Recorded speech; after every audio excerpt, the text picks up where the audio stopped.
اللہ تعالیٰ نے ہفتے میں 7 دنوں میں ایک دن بابرکت بنایا، وہ جمعہ کا ہے۔ اللہ تعالیٰ نے قوم یہود سے کہا کہ میرے علم میں ایک دن ہے بہت برکت والا، وہ تم ڈھونڈو اور چن لو۔ تو انہوں نے خطا کھائی اور ہفتے کا دن چن لیا۔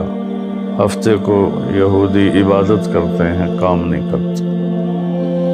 پھر اللہ تعالیٰ نے عیسیٰ علیہ السلام کی قوم سے کہا کہ ایک دن میرے بارگاہ میں بہت بابرکت ہے، دعائیں قبول ہوتی ہیں، اسے تم ڈھونڈو۔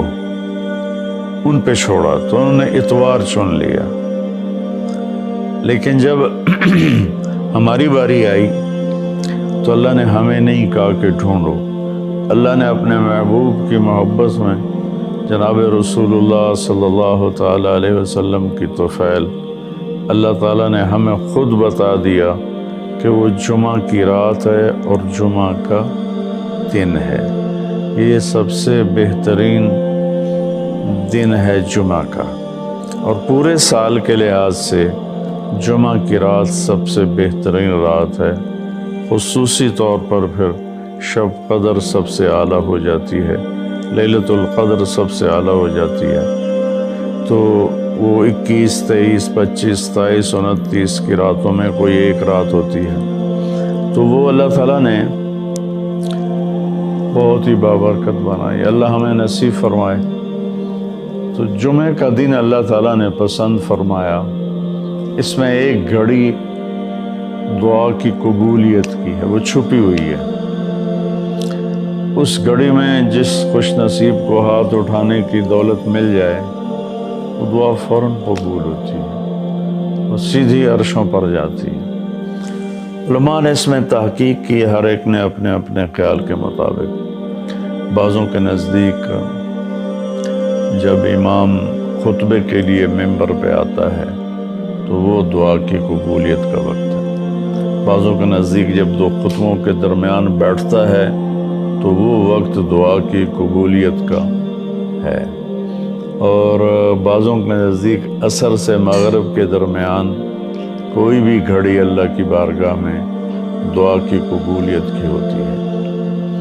تو جمعہ کی نماز کو اللہ کے نبی نے بہت اہم قرار دیا، اور ارشاد میں بڑے دکھ کے ساتھ یہ حدیث بیان کر رہا ہوں۔ میرے نبی نے فرمایا جو 3 جمعے مسلسل چھوڑ دیتا ہے وہ میری ملت سے خارج ہو جاتا ہے، میری امت سے خارج ہو جاتا ہے۔ تو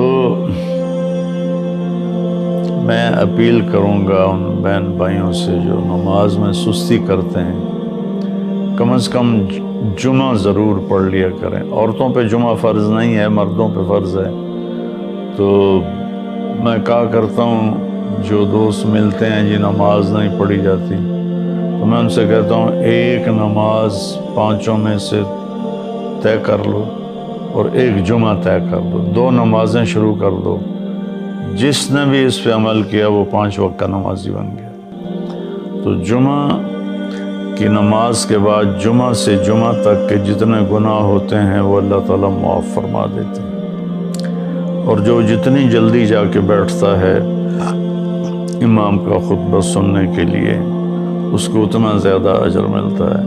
رمضان المبارک میں جنگ بدر ہوئی، 17 رمضان جمعہ کا دن، اور اللہ نے قیامت کو بھی جو قائم کرنا ہے جمعہ کا دن۔ تو ہر دن اللہ کی بارگاہ میں بابرکت ہوتا ہے اگر ہم اس میں اللہ کی مان کے چل رہے ہیں۔ رمضان شریف میں خاص طور پر، اور پھر جمعہ ہو تو خاص طور پر، اس میں ہم اپنے عبادت کو بڑھائیں۔ درود شریف جمعہ کے دن کا مبارک عمل ہے، کثرت سے درود شریف پڑھنا، اور 300 دفعہ جو درود شریف پڑھ لیتا ہے وہ کثرت میں شمار ہو جاتا ہے، اوپر کی کوئی حد انتہا نہیں ہے۔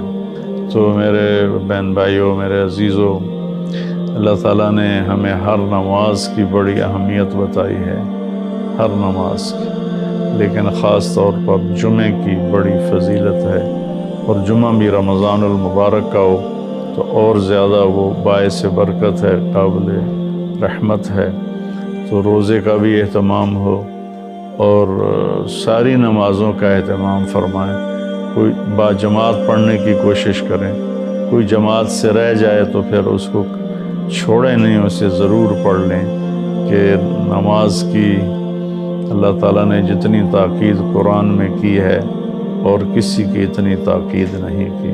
اور اللہ تعالیٰ نے 10 دفعہ اقیموا الصلاۃ اقیموا الصلاۃ اقیموا الصلاۃ وآتوا الزکاۃ، تو 10-12 دفعہ اللہ نے قرآن میں براہ راست حکم کیا اقیموا الصلاۃ وآتوا الزکاۃ۔ اور ادھر اللہ پاک کی رحمت کے دروازے کھلے ہوئے ہیں، اللہ کا عرش پہلے آسمان پر ہے، جنت کے دروازے کھل چکے ہیں، جہنم کے دروازے بند ہو چکے ہیں۔ اور میرے نبی کا فرمان ہے کہ اگر میری امت کو پتہ چل جائے رمضان کیا ہے تو تمنا کریں گے کہ سارا سال ہی رمضان ہو، اتنی اللہ کی رحمت ہوتی۔ اللہ نے فضل فرمایا، صرف 1 مہینے کے لیے ہمیں اللہ تعالیٰ نے اس کا پابند کیا۔ تو میرے بھائی بہنوں، اس مہینے کو قیمتی بناؤ۔